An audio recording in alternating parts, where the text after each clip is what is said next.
స్తోత్రం యేసయ్యా. ప్రియమైన దేవుని బిడ్డలారా, క్రీస్తు నామములో మీ అందరికీ సమాధానం కలుగును గాక.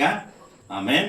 ప్రతి దినము దేవుని వాగ్దానం అనే ఆత్మీయ చక్కటి కార్యక్రమంలో మిమ్మల్ని ప్రేమపూర్వకంగా ఆహ్వానిస్తున్నాను. దేవుని బిడ్డలారా, ఎలా ఉన్నారు? బాగున్నారా? ఉదయాన్నే లేచారా? ప్రార్థన చేసుకున్నారా? కాసేపైనా మీరు వాక్యాన్ని చదువుకున్నారా?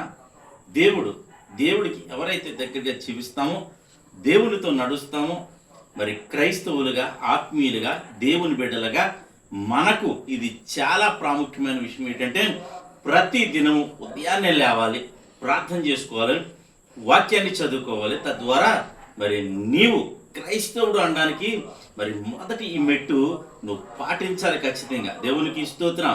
మరి అలా పాటిస్తే దేవుడిని ఖచ్చితంగా దీవిస్తాడు అని తెలియజేస్తూ ప్రతి దినము దేవుని వాగ్దానం అనే ఆత్మీయ చక్కటి కార్యక్రమంలో వాగ్దానాన్ని చదువుతున్నాను. యెషయా గ్రంథము 54వ అధ్యాయము 3వ వచనం. కుడి వైపునకును ఎడమ వైపునకును నువ్వు వ్యాపించెదవు, నీ సంతానం అన్య జనముల దేశమును స్వాధీనపరుచుకును, పాడైన పట్టణములను నివాస స్థలముగా, ఇక్కడ ఏమంటాడంటే పాడైన పట్టణములను నివాస స్థలముగా చేయను. దేవునికి స్తోత్రం. ఒకవేళ నీ జీవితం పాడైపోయిన స్థితిలో ఉంటే మరి నివాస స్థలముగా, యోగ్యమైన స్థలముగా, యోగ్యమైన వాడిగా, యోగ్యమైన దానిగా నీ బ్రతుకును ఆయన మార్చబోతున్నాడు. కనుక ప్రియమైన దేవుని బిడ్డలారా, ప్రతి ఒక్కరూ ధైర్యం తెచ్చుకోండి. ఇంకేమంటాడంటే నీ సంతానం అన్య జనుల గగునులను ఏమంటాడంటే మరి దేశమును స్వాధీనపరుచుకుంటారట. ఒకవేళ నీ బిడ్డలు అమాయకులు అనుకోవచ్చు, మరి ఏ ఉద్యోగాలు లేకుండా, చదువులు లేకుండా, మరి అనేక రీతిలుగా ఒకవేళ ఉన్నారేమో, వారి విషయమే నువ్వు చింతించొద్దు. వారి మరి అనేకమైన వాటిని వారు స్వాధీనపరచుకోబోతున్నారు. దేవునికి స్తోత్రం. హల్లెలూయా. ఇంకేమంటాడంటే నీవు కుడి వైపునకు ఎడమ వైపునకు వ్యాపిస్తావట. దేవునికి స్తోత్రం. హల్లెలూయా.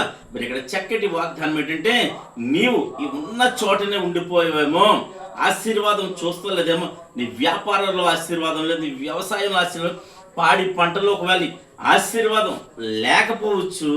అయితే నా ప్రభు ఏమంటాడంటే తెలుసా, నీవు ఈ దినం ఉన్నట్టు రేపు ఉండవు.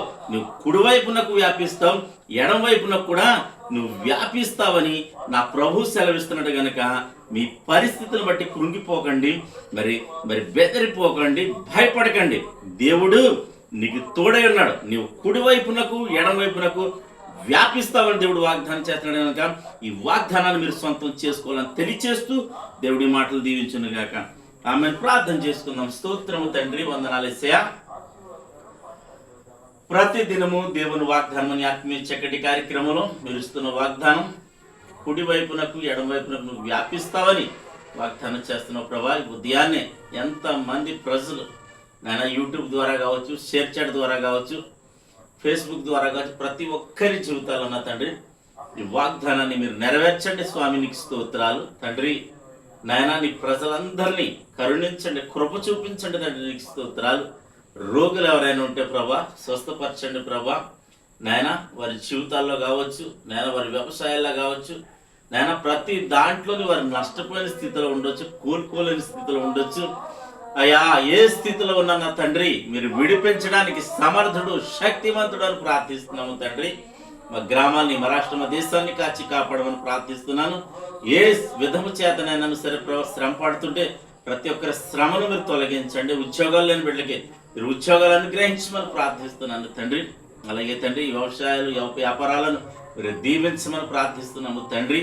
అలాగే ప్రభువా, ఇంకా నా తండ్రి ఎంతమంది ప్రజలు మా కోసం ప్రార్థన చేస్తే బాగుండు అని అనుకుంటున్నారు. వారందరి అవసరతలపై కృపణను కాకని ప్రార్థిస్తూ సంఘాలు, సేవకులను వారందరినీ కూడా జ్ఞాపకం చేసుకున్నామని ఈ దినం ఎవరి మ్యారేజ్ డేనో, బర్త్డేనో బిడ్డను దీవిస్తూ స్తుతిస్తూ క్రీస్తు నామములో ప్రార్థన అడుగుతున్నాం పరమ తండ్రి. ఆమేన్. నమ్ముతున్నాను ప్రియమంది బిడ్డలారా, ప్రభు మన అందరినీ మరి బలపరచును గాక. ఆమేన్.